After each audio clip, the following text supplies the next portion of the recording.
Alors que vous êtes debout, je tiens d'abord à vous signaler que ce grand serviteur de Dieu, alors qu'il s'approche, on va acclamer très fort le Seigneur.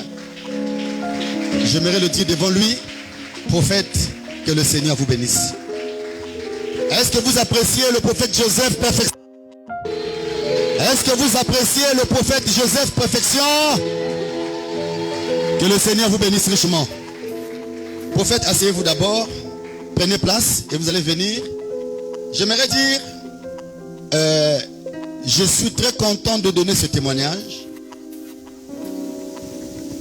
Ce n'est pas, je ne le donne pas avec la joie pour dire qu'il fallait que ça soit ainsi, mais je suis triste dans mon cœur. Bon, mais seulement quand Dieu dit quelque chose et qu'il réalise, je suis pas, on ne peut pas aller combattre Dieu, mais nous supplions Dieu de pouvoir faire grâce.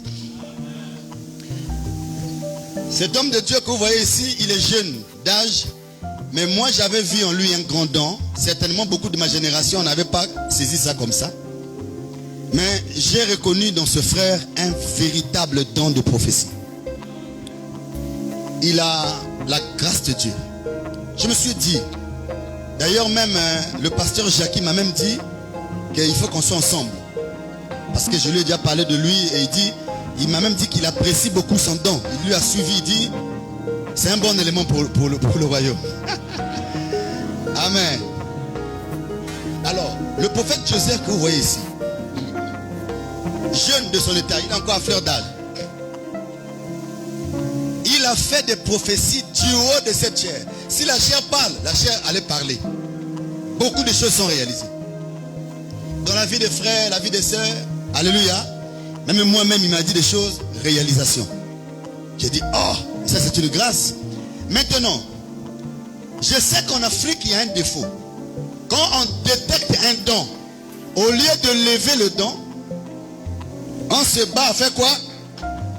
Bon, nous à la fraternité, c'est pas ça. Quand on découvre, on fait quoi? Nous élevons celui que Dieu a élevé. Élevez celui que Dieu a élevé, Dieu vous élèvera. Regardez l'humilité des grands serviteurs de Dieu comme pasteur moyen. Il vient s'asseoir, il vient assister. Vous ne voyez pas que c'est la grâce de Dieu? Vous ne voyez pas que c'est la grâce de Dieu? Ce sont des anciens qui ont marqué ici.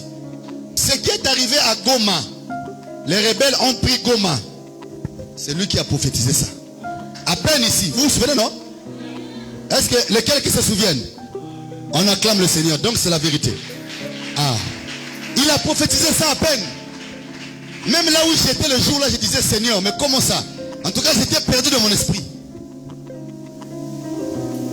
Ça n'a pas tardé. Aujourd'hui, on parle maintenant de Nanga qui a récupéré Goma avec les gens de M quoi? Bon, le nombre là, je n'ai même pas cité ça parce que je vois que c'est une peine perdue. Amen. Il a prophétisé sur des désastres aux États-Unis, les affaires de Hollywood, tout ça, Californie, le feu, beaucoup de choses. Donc tout ça. Donc là où je suis là, je suis fier de ce don. Que Dieu le bénisse richement. Amen. Et je me suis posé la question. Donc dans le monde du message, il n'y a pas de prophète. Il faut qu'il y ait des prophètes. La Bible dit certains comme prophètes. Oui. Et le prophète, il voit des visions, il prophétise. Tu dois dire amen à la parole. Moi je suis évangéliste, je ne prendrai pas la place du prophète. Non. Ça. Et quand il est dans son domaine, nous tous on dit. Qui peut dire amen à ça?